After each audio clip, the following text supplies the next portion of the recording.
Hello guys, চলে এসছি আবারও একটা নতুন ভিডিও নিয়ে তোমাদের সামনে। দেখো, আমরা মায়াপুর যাচ্ছিলাম। কালনাঘাট থেকে আমরা ভিডিওটা স্টার্ট করেছিলাম। কালনাঘাটে তখনও দেখো প্রচণ্ড কুয়াশা ছিল। মানে কালকে সকালবেলা ঘুম থেকে উঠেই দেখছি প্রচণ্ড কুয়াশা, মানে বেলা না হওয়া অবধি কুয়াশাটা ছিলই। দিয়ে আমরা যখন গেছি তখনও ফেরিঘাটে লঞ্চগুলো অনলি মানে চলছিল, বোটগুলো, লঞ্চ চলছিল না। কারণ তো বেলা না হলে হয়তো লঞ্চগুলো চালায় না, কারণ তো কুয়াশার জন্য দেখতে পায় না ওরা, প্রবলেম হয়। তাই জন্য ওই 8টা-9টার পর থেকে হয়তো লঞ্চগুলো চলবে। তখন বোটেই পারাপার হচ্ছিল, আমরা বোটে করে চলে গেলাম কালনাঘাটে। একদম দেখো কালনাঘাটে নামছি যখন, সকালবেলার দিকটা আসলে বোট চলে না বলে লঞ্চে প্রচণ্ড হয়, প্রবলেম হয়। দিয়ে দেখো আমরা যাচ্ছি, আমরা এগোচ্ছি। এবার আমরা যাব টোটো স্ট্যান্ডে। এই যে এখানে ভাড়া নিচ্ছিল 5 টাকা করে ভাড়া নেয় লঞ্চে না, মানে বোটে লঞ্চে একই ভাড়া 5 টাকা করে। গাড়ি থাকলে আরও এক্সট্রা টাকা নেয়, না হলে নেয় না। এখানে একটা বারের ঠাকুর দেখতে পেলাম পাশেই। এবার এই যে টোটো স্ট্যান্ডে চলে এসেছি, টোটোতে উঠবো আমরা। এবার টোটোতে উঠে গেছি, এবার রাস্তার ভিউ নিতে নিতে যাচ্ছিলাম স্টেশনের দিকে, কালনা স্টেশনে গিয়ে আমরা ওখান থেকে কালনা থেকে ট্রেন ধরবো, ধরে নবদ্বীপ যাব।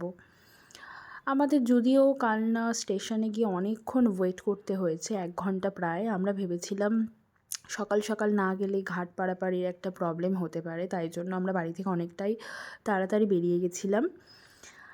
তারপরে দেখো আমরা এখন যাচ্ছি, রাস্তার ভিউ নিতে নিতে। কি সুন্দর চারিপাশটা, ভালো লাগছে দেখতে। সকালবেলার ওয়েদারটা আসলে সত্যিই খুব ভালো লাগে দেখতে।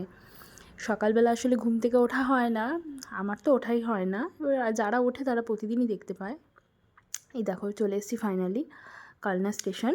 আমরা এখন ওভারব্রিজে রয়েছি। এবার আমাদের যেতে হবে 3 নম্বর প্ল্যাটফর্মে। টিকিট কেটে নিয়ে এবার 3 নম্বর প্ল্যাটফর্মের দিকে আমরা যাচ্ছি।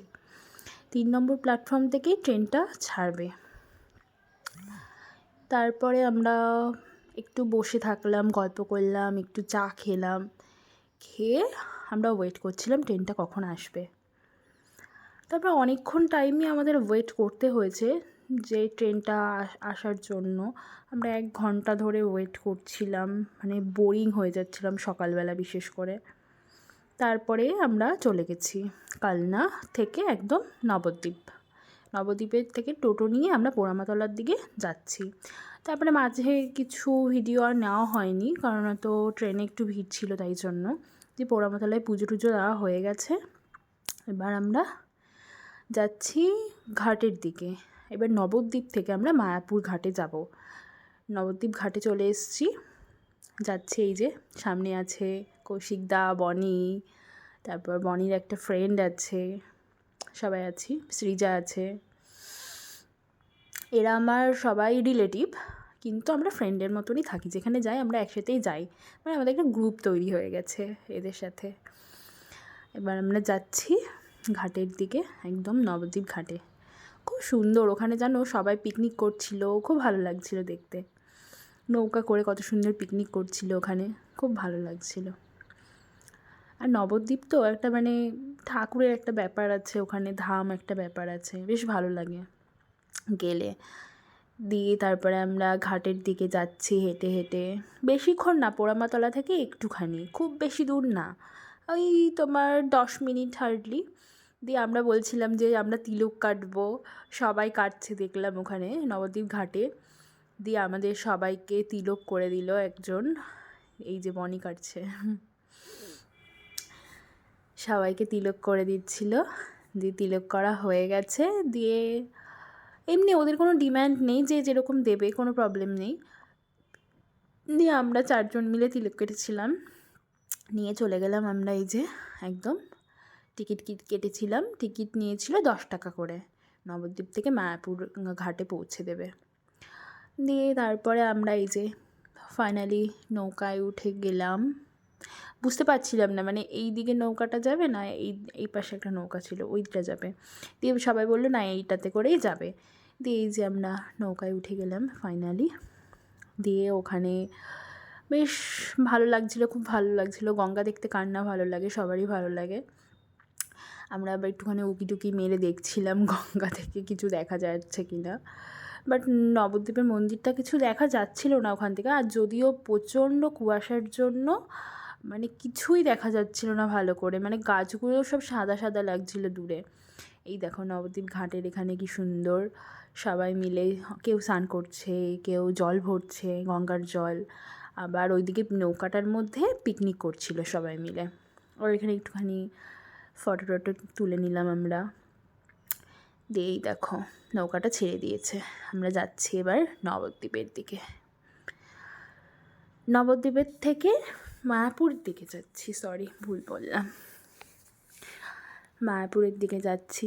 জলটা কি ভালো লাগছে, আর হালকা হালকা নৌকাটার সাথে ঢেউ খেতে খেতে যাচ্ছে জলটা, খুব ভালো লাগছিলো। দূরে আবার অনেকগুলো মন্দির দেখা যাচ্ছিলো, সেগুলো আমি একটু হালকা জুম করে করে দেখানোর চেষ্টা করলাম তোমাদের সাথে। দেখো কি সুন্দর লাগছিল, খুবই ভালো লাগছিল। কালকে দারুণ এনজয় করেছি আমরা ওখানে। আবার এদিকটা একটুখানি ভিউটা নিলাম হালকা করে।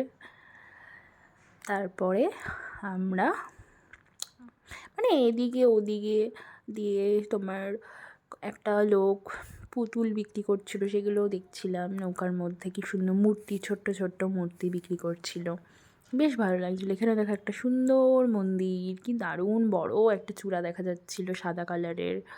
তারপরে এখানে আবার একটা মন্দির দেখা যাচ্ছিলো। আমার সব থেকে ভালো লেগেছে মায়াপুরে নেবে এই যে বাঁশের একটা সাঁকো টাইপের রয়েছে, মানে এটা পেরোতে হয়। এই পুরোটা বাঁশের তৈরি, বেশ মজবুত, না হলে এত মানুষ প্রতিদিন যাওয়া আসা করে।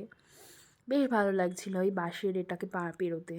দিয়ে আমরা এটা পেরিয়ে চলে এসেছি মায়াপুর ফাইনালি। এখান থেকে আমাদের এবার টোটো ধরতে হবে। দেখো কত দোকানপাট পাশ দিয়ে দেখা যাচ্ছে, প্রচুর দোকান ছিল এখান দিয়ে। মানে এই দেখো একটা ছোট্ট দুটো গোপুসোনা, ওদেরও ক্লিপটা নিয়ে নিয়েছি আমি।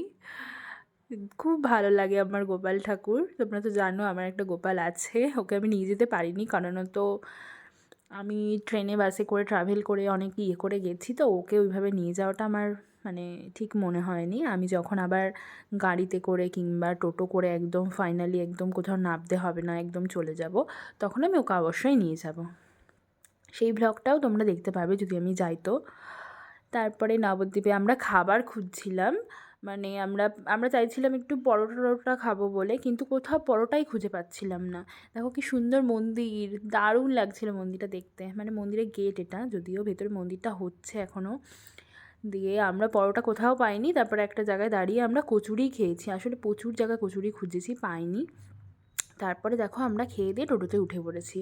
ওখান থেকে 5 টাকা করে ভাড়া নিয়েছে, পুরো মন্দিরে গেটের সামনে নামিয়ে দিয়েছে আমাদেরকে। মানে খুব বেশি দূর না, মানে ওই 10 মিনিট কি 15 মিনিট হাঁটলেই তোমরা মায়াপুর ঘাট থেকে একদম স্কন মন্দির পৌঁছে যাবে। পাশে কি সুন্দর র্যাপারের দোকান ছিল, অনেক কিছুর দোকান ছিল ওখানে। বেশিরভাগই সবাই গোপী ড্রেস তারপরে র্যাপার এই টাইপেরই পরে দেখি, ওগুলোর দোকান প্রচুর ছিল, ওগুলো বিক্রি হচ্ছিল সবাই যাতে পরে। দেখো এখান থেকে মন্দিরের চূড়াটা দেখা যাচ্ছে, স্কনের চূড়াটা দেখা যাচ্ছে।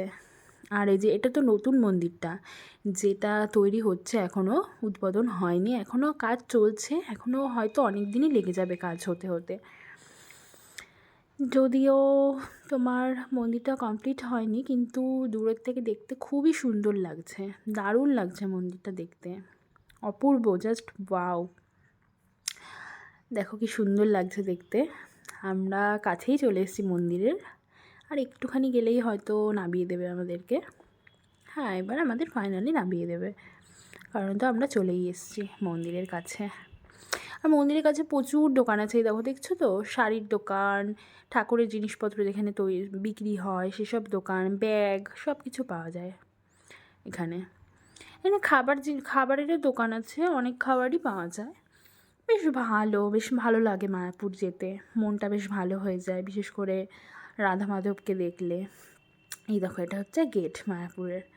আমরা এবার এখান দিয়ে ঢুকে যাব মায়াপুরে ভেতরে একদম। দিয়ে ভেতরে গিয়ে আমরা প্রথমেই টিকিট কেটে নিয়েছিলাম, কারণ তো তোমার টিকিটটা না কেটে নিলে আমরা বুঝতে পারছিলাম না কটা থেকে কটা অবধি খাবার দেবে, কোথায় কী খাবার পাওয়া যায়। অনেক রকম ভোগের কুপন আছে, অনেক প্রাইসের। 50 আছে, 40 আছে, 80 আছে, 60 আছে, অনেক রকম আছে। আর এক একটা ভবনে এক এক রকম ভোগ দেওয়া হয়। দিয়ে আমরা ভোগের কুপনটা কেটে চলে গেছি। আমরা একটু ঘোরাফেরা করলাম, মন্দিরের কয়েকটা ক্লিপ নিলাম, আমরা কতগুলো ফটো সেশন করলাম। দেখো কি সুন্দর লোটাস টেম্পল, এটা খুব সুন্দর দেখতে। এই যে মেন মন্দিরটা, যেটা তৈরি হচ্ছে, এখনও কমপ্লিট হয়নি, কিন্তু চূড়াটা দেখলেও মনটা পুরো ভরে যায়। দেখো কালকে প্রচুর ভিড় ছিল মন্দিরে, প্রচণ্ড ভিড় ছিল, খুব ভিড় ছিল। দিয়ে এখানে একটা গ্লোব টাইপের রয়েছে, এটার ভেতরে 3D শো হয়। একদম ওপরে যে গ্লোবের মাথাটা দেখছো না, পুরো গোল, ওখানটায় স্ক্রিন আছে। আমরা এইগুলো দেখবো, এটার ভেতরে কি হয়, কি শো হয় দেখবো বলে ভেতরে চলে এসেছি। এই যে এখানে আমরা সবাই বসে পড়ছি, যে যার সিট নিয়ে। এই যে এখানটা বসে পড়বো। তো আমরা যেমন সিনেমায় গেলে সামনে দেখি স্ক্রিন থাকে, এটা তা না, এটা একদম মাথার ওপরে স্ক্রিনটা। দিয়ে ওখানে ভিডিও করা বারণ ছিল, দিয়ে আমরা ওখানে শো দেখে বেরিয়ে পড়েছি। এই যে যেখানে বেরিয়েছি তার বাইরে এরকম কি সুন্দর সুন্দর ফুলের বাগান ছিল, টব ছিল। এখানে আই থিঙ্ক পদ্ম ফুল লাগিয়েছে, জলপদ্ম, এখনও হয়নি, হলে পরে দেখা যাবে। এই গেটটাকেও কি সুন্দর করে সাজিয়েছে লাইট টাইট দিয়ে। এখান থেকে দেখো মন্দিরের ক্লিপটা কি দারুণ লাগছে দেখতে, তাই না? মন্দিরটা দেখলেই মনটা পুরো ভরে যায়। আর এখানে দেখো সারি সারি ফুলের গাছ রয়েছে। তার আগে আমরা মন্দিরে ঠাকুর দর্শন করে নিয়েছি, কারণ ওখানে তো ভিডিও করা যাবে না, তাই ভিডিও করতে পারিনি। ঠাকুর দর্শন হয়ে গেছে, ওখানে ভোগ আরতি হচ্ছিলো, আমরা প্রচুর আনন্দ করেছি। এবার আমরা চলে যাচ্ছি গীতা ভবনের দিকে খাবার খেতে। ওখানে আমরা ভোগ খাবো আজকে ঠাকুরের। এই দেখো আমি আবার একটু পোজ দিয়ে নিলাম, যেহেতু ভিডিও হচ্ছে। এবার আমরা লোকের কাছে শুনে শুনে যাচ্ছি, যেহেতু আমরা ফার্স্ট টাইম গীতা ভবনে ভোগ খেলাম। এর আগে খেয়েছি, অন্য ভবনে খেয়েছি, বাট এখানে এদিকটায় খাইনি। এখানে গাড়ির পার্কিং জোনটা আছে না, তার ঠিক পাশেই গীতা ভবন। ওখানে গিয়ে তো দেখছি প্রায় 2 থেকে 3 হাজার লাইন, এত বড় লাইন, মানে কি বলবো, লাইনে দাঁড়াতে দাঁড়াতেই একদম অবস্থা খারাপ হয়ে গেছে আমাদের। চলে এসেছি ফাইনালি ভেতরটায়, বিশাল লাইনে দাঁড়িয়েছিলাম, দাঁড়িয়ে বসে তারপরে আমরা যাচ্ছি এবার ভেতরে প্রসাদের জন্য। এবার আমরা ওখান থেকে প্রসাদ খাবো। তোমরা গেলে আমি বলবো, তোমরা মায়াপুর গেলে গীতা ভবনের প্রসাদই একবার খেয়ে 60 টাকা 80 টাকা যেটা খাবে একই প্রসাদ দেয়, কোনো আলাদা নেই। খুবই ভালো ছিল ওখানকার প্রসাদটা, ভীষণ ভালো ছিল, এত ভালো রান্না না, মানে প্রচণ্ড ভালো। বাচ্চাটা দেখো ভেতরে চলে এসেছিলো, বাবাকে নিয়ে নিল। এবার আমরা ভেতরে চলে গেলাম, গিয়ে আমরা ওই যে কুপনগুলো দিয়ে দিলাম, আমাদের যে কুপনগুলো দিয়েছিল। দেখো কত মানুষ একসাথে বসে প্রসাদ পাবে এখানে, পুরো পরপর এখানে বসে বসে সবাই প্রসাদ খেয়েছে। খুব ভালো লাগছিলো এরকমভাবে বসে। দেখো পাতাগুলো কেমন দিচ্ছে, এদের হাত প্রচণ্ড স্পিড, প্রচণ্ড, নাহলে এতগুলো প্রসাদ একবারে হতে পারে না, প্রচণ্ড স্পিড। দিয়ে আমরা এখানে বসে পড়লাম, দেখো পাতাগুলো দিচ্ছে কেমন করে, খুব ভালো লাগছিলো। দিয়ে আমাদের প্রসাদ খাওয়া হয়ে গেছে, এবার আমরা বাইরে চলে এসেছি। এবার একটুখানি